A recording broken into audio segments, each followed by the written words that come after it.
외투로 얼굴을 가린 한 남성이 경찰에 붙잡혀 경남경찰청 형사기동대 건물로 들어갑니다. 현지 시각으로 지난 11일 밤 태국 파타야의 한 저수지에서 경남 김해에 사는 한국인 30대 A씨를 살해한 3명의 용의자 가운데 한 명입니다. 이 20대 남성은 지난 9일 국내로 입국해 전북 정읍에 있는 자신의 주거지에서 어젯밤 긴급 체포됐습니다. 경찰은 범행 동기 등을 조사하고 있습니다. 한편 경찰은 나머지 2명의 용의자 가운데 한 명은 태국 인근 국가로 도주했고 나머지 한 명은 태국에 남아있는 것으로 보고 현지에 공조를 요청한 상태입니다. 경찰은 지난 3일 새벽 용의자 2명이 방콕의 한 클럽에서 피해자를 렌터카에 태워 파타야로 향한 것으로 파악했습니다. 그 뒤 4일 저녁 검은 베일로 덮인 물체를 렌터카에 싣고 저수지로 향했는데 해당 저수지에선 시멘트가 가득 채워진 플라스틱 드럼통에서 A씨의 시신이 발견됐습니다. 또 이미 범행을 저지른 뒤 지난 7일 A씨의 어머니에게 협박 전화를 건 것으로 전해집니다. 경찰은 나머지 2명의 용의자가 붙잡히는 대로 외교부를 통해 범죄인 인도 절차를 요청할 예정입니다. KNN 최한솔입니다. 태국 파타야에서 발생한 한국인 살인 사건과 관련해 경찰이 전북 정읍에서 체포한 20대 피의자 A씨에 대해 구속영장을 신청했습니다. 경찰은 A씨가 혐의를 부인해 태국 경찰이 수집한 자료를 토대로 살인 방조 혐의를 적용했다고 밝혔습니다. 앞서 오늘 자정쯤 태국 파타야에서 한국인을 살해한 혐의를 받는 피의자 한 명이 추가로 검거됐습니다. 경찰청은 이달 초 태국 파타야에서 발생한 한국인 살해 사건 피의자 가운데 한 명을 우리 시간으로 0시 10분쯤 캄보디아 푸놈펜에서 붙잡았다고 밝혔습니다. 경찰 관계자는 한국인이 캄보디아 푸놈펜에서 목격됐다는 첩보를 입수한 뒤 현지 경찰과 공조해 한 숙박업소에서 B씨를 추가로 검거했다고 전했습니다. 경찰은 캄보디아 경찰에 구금된 공범에 대해 국내 송환을 추진할 예정입니다. 이로써 경찰은 국내에서 붙잡은 피의자 A씨를 비롯해 총 2명을 검거했습니다. 나머지 피의자 C씨가 태국으로부터 주변 국가로 도주한 것으로 보고 현지 수사기관과 공조해 뒤를 쫓고 있습니다. 앞선 지난 3일 새벽 용의자 2명이 방콕의 한 클럽에서 피해자를 렌터카에 태워 파타야로 향한 것으로 파악됐고 그 뒤 4일 저녁 검은 베일로 덮인 물체를 렌터카에 싣고 저수지로 향했는데 이후 저수지에서 플라스틱 드럼통에 담긴 피해자의 시신이 발견됐습니다. SBS 홍승연입니다. 태국 공영방송은 납치 살해당한 30대 한국인 남성의 시신 발견 당시 10손가락 모두 훼손된 상태였다고 보도했습니다. 숨지기 전 고문당했거나 신원 확인을 어렵게 하기 위한 의도로 보인다고 전했습니다. 태국 경찰은 법의학 결과를 기다리고 있는 것으로 알려졌습니다. 태국 경찰은 한국 용의자 3명의 출입국 자료 확인 결과 2명이 출국했고 1명은 출국 사실이 없다고 발표했습니다. 1명은 한국으로 도피했는데 한국 경찰에 붙잡혔고 1명은 캄보디아로 달아났다고 밝혔습니다. 태국에 남아있는 걸로 알려진 나머지 1명은 미얀마로 미입국한 것으로 보인다고 현지 언론은 전했습니다. 용의자 3명 모두 한국에서 전과가 있다고 태국 경찰은 밝혔습니다. 또 숨진 남성의 태국 현지 지인들이 피해자는 마약 사업과 아무런 관련이 없다고 진술했다고 전했습니다. 지인들은 피해자가 용의자들을 클럽에서 만났으며 친분도 없었다고 말한 것으로 알려졌습니다. 태국 현지 교민들은 강력사건 소식이 전해진 뒤 교민사회가 뒤숭숭하다고 전했습니다. 여기에 사시는 한인들인 경우에는 태국에서 이런 일이 일어났는지 걱정들 많이 하죠, 분위기는. 현지 경찰은 태국에 도착한 피해자 가족과 시신의 DNA를 비교해 남성의 신원을 확정할 방침입니다. SBS 이종훈입니다. 태국 파타야의 한 저수지에서 잠수부들이 수색 작업을 벌입니다. 시멘트로 메워진 검은색 대형 플라스틱 통이 물 밖으로 올려집니다. 현지 시간으로 11일 밤 30대 한국인 남성 A씨의 시신이 이 통 안에서 발견됐습니다. 현지 언론들은 A씨가 지난달 30일 태국에 입국한 한국인 관광객이라고 보도했습니다. 태국 경찰은 지난 7일 A씨의 어머니에게 A씨가 마약을 버려 손해를 봤으니 우리 돈으로 1억 1천만 원의 몸값을 가져오지 않으면 아들이 목숨을 잃는다는 협박 전화가 걸려오면서 수사가 시작됐다고 밝혔습니다. 경찰은 곧바로 수사팀을 꾸려 A씨의 행방을 추적했고 지난 2일 한 클럽에서 A씨를 마지막으로 봤다는 목격자 진술을 확보했습니다. 클럽 CCTV에 A씨의 모습이 담겼는데 한국인 한 명이 옆에서 팔짱을 끼고 데려가는 모습이 찍혔습니다. 경찰은 이들이 A씨를 렌터카에 태워 파타야로 이동하는 등 동선이 이어졌고 이후 지난 4일 차량이 저수지 인근에서 1시간가량 머문 게 포착됐다고 밝혔습니다. 그리고 저수지 수색 끝에 A씨의 시신을 찾아냈습니다.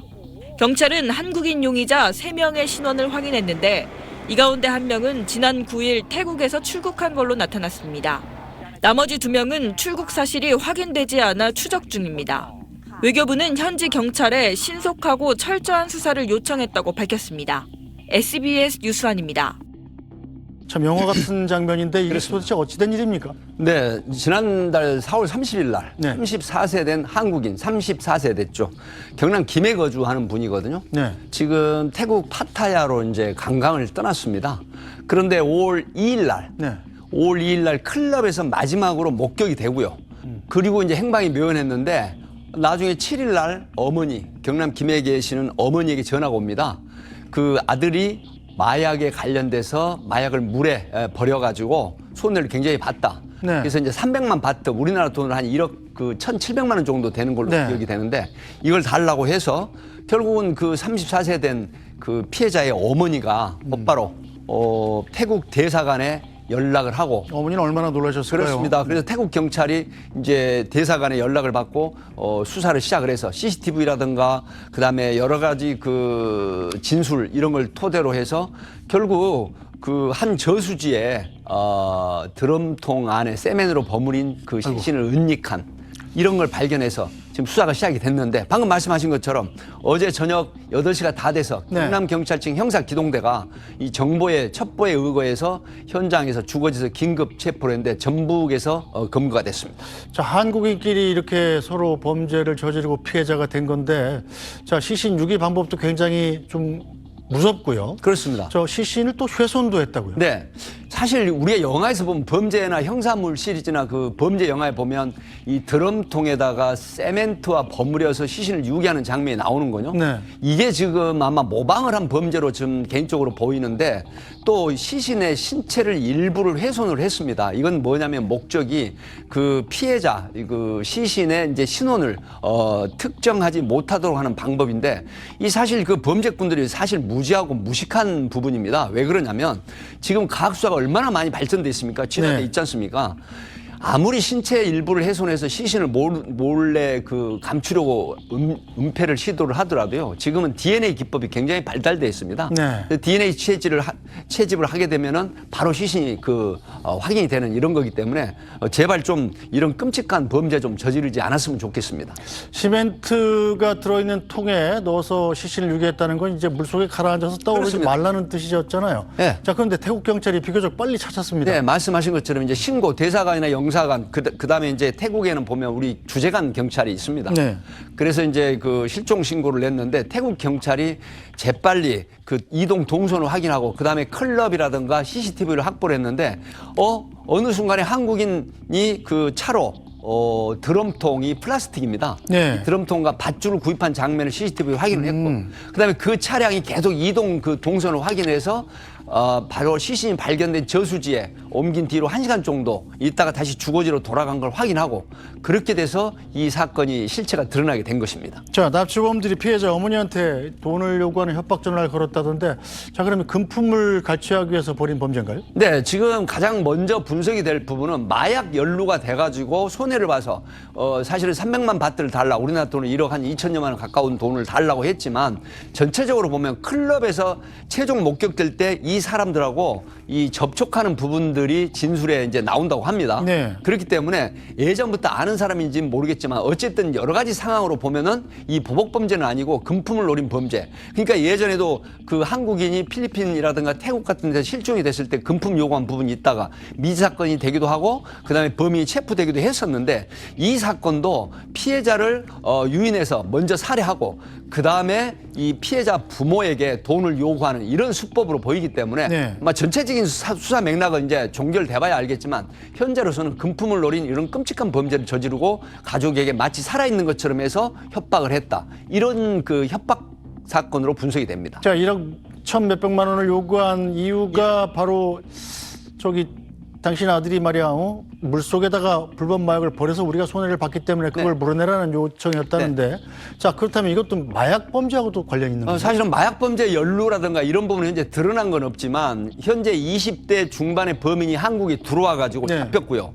그다음에 3명의 범죄 중에 1명은 태국에 남아 있고 1명은 지금 인접국으로 도망간 게 뭐 취재 결과 드러났는데요. 네. 지금 이런 상황으로 봤을 때 범죄, 마약 범죄 연루됐다고 아직 그 단정을 할 수 없습니다. 하지만 이 사람이 지금 태국에 놀러 가서 클럽에서 이 만난 정황이라든가 그다음에 통신 수사를 통해서 예전부터 연결이 된 부분, 연결고리가 있는지 이런 부분들을 살펴보고 있는데 그럼에도 불구하고 배제는 할 수 없지만 현실적으로 보면 만약에 마약 범죄 연루됐다라고 하면 마약 범죄 연루된 사람은 뭐 증거인멸하기 위해서 이렇게 끔찍한 살해를 하고 그다음에 은폐를 시키고 또 가족을 상대로 협박을 해서 돈을 요구를 한다라고 하는 부분은 전혀 앞뒤가 맞지 않기 때문에 네. 이 지금 개인적인 수사 경험칙상으로 보면은 금품을 노린 끔찍한 살인 강도 범행이다. 이렇게 현재로서는 이야기할 수밖에 없습니다. 진짜 조금 전에 찍힌 CCTV 화면도 좀 보니까 이 가해자와 피해자가 서로 아예 모르는 사이는 아니었던 것 같은데요. 네, 그러니까 이제 그 태국에서 만났다라고 하는 네. 부분은 지금 서로 연결이 돼서 관광차 같지만은 만날 가능성이 있거든요. 그렇다면 네. 예전부터 알고 있다. 그럼에도 불구하고 보통 강도 살인범들이 그 회의에서 유인해가지고 이 살해한 이후에 협박하는 이런 그 수법이 굉장히 많기 때문에 아마 그 아는 지인 관계를 이용해서 만나가지고 안심을 시킨 후에 그 다음에 살해 장소로 이동을 시켜서 살해하고 시신을 유기하고 그 다음에 가족들을 상대로 살해하지 않겠다. 그 다음에 생존한 상태로 돌려보내겠다 하는 협박을 해서 돈을 요구하는 이런 협박 사건이기 때문에 아마 적어도 안다고 하더라도 이런 부분은 금품을 노리는 그런 강도 살인 범죄다. 이렇게 저는 분석이 되는 것이죠.